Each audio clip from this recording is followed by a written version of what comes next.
Welcome to Gobster's latest video. Remember that the following is his opinions and may offend you.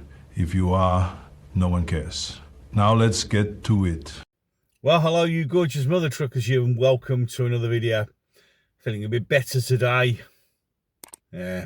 Although there is still so much that can make you depressed. But then again, there's a lot of it that should make you depressed. But then when you look at it and you just think, really, you might as well just take the piss and laugh.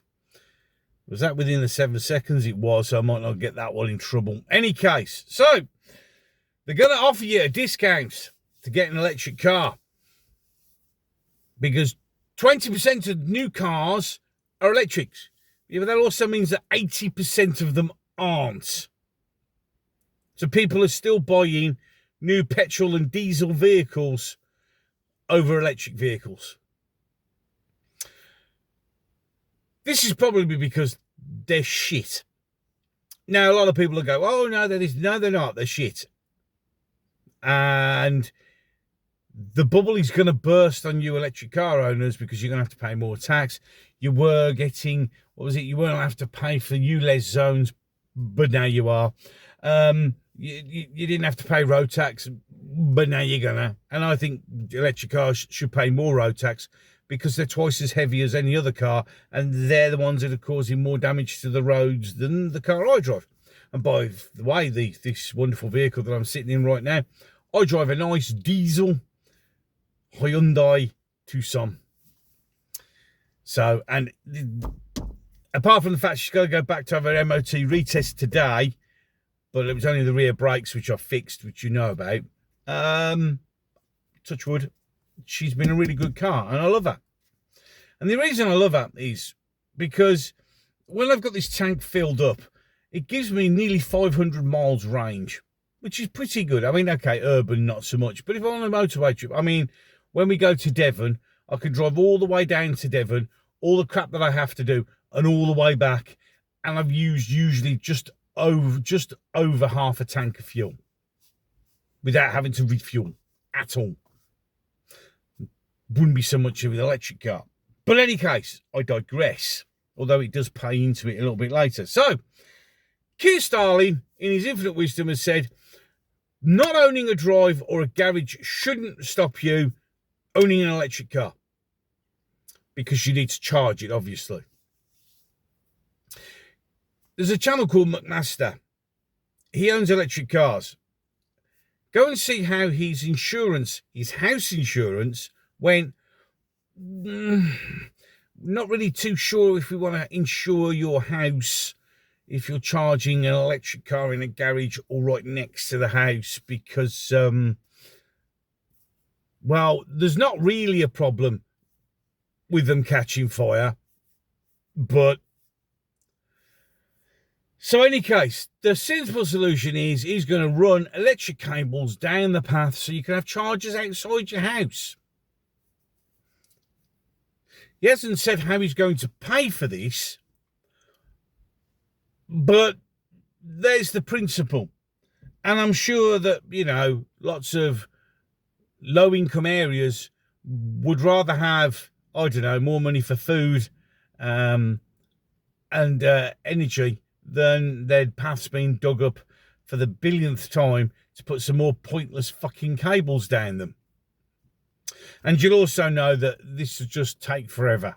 But again, it's not costed, not explained how we're going to do this. We're going to just put electric cables under everybody's, all the footpaths. Just walk around your local area and figure out how many footpaths there are. It's a lot. Lot. I mean, the other thing, of course, is the fact that everybody knows that if everybody in this country had an electric car and turned them on at the same time, the grid would collapse because, well, we have no power.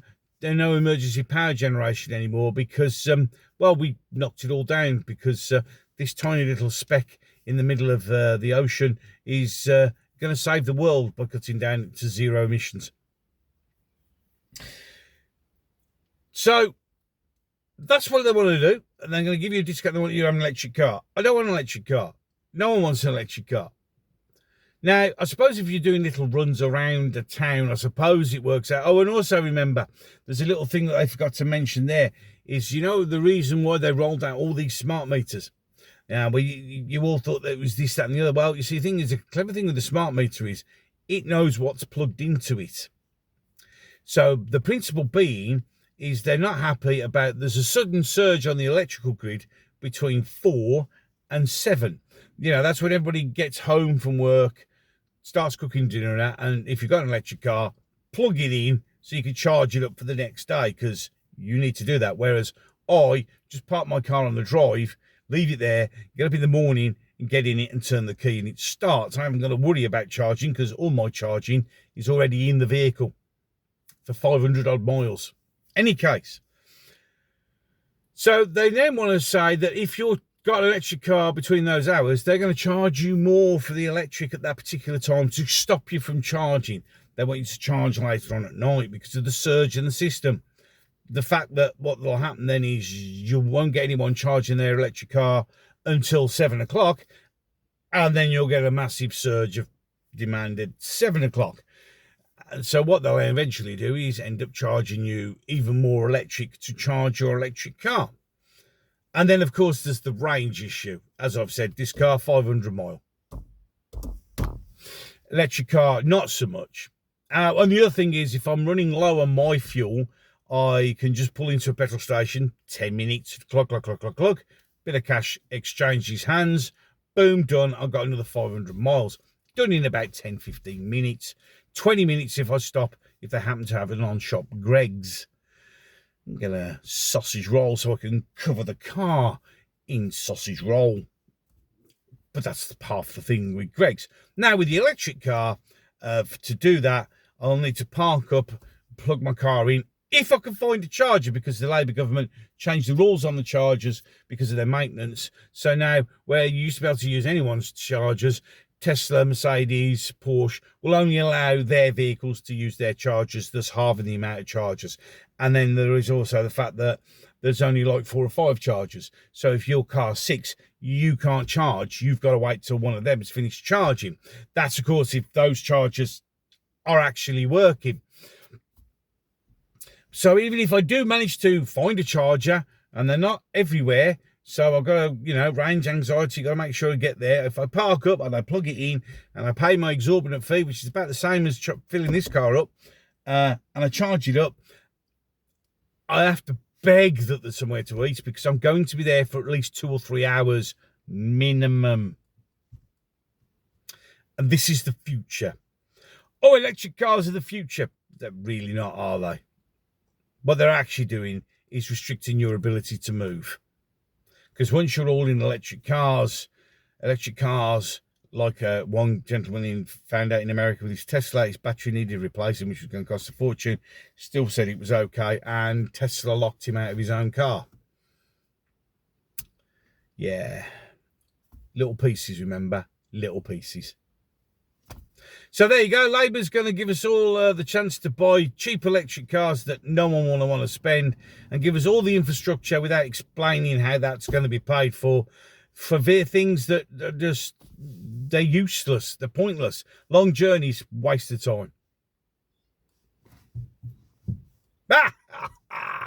Oh, the madness of it all. Any case, I'm done. Ways to support the channel down below, and I shall look forward to catching you in the next one, and take it away, Arnie. Thank you for watching Gabs' latest video. If you enjoyed it, you could like and share. If you want to see more, you can subscribe and hit the notification bell. If YouTube doesn't delete it, you can try and let him know what you think in the comments section below. He will be back. Now, get to the chopper.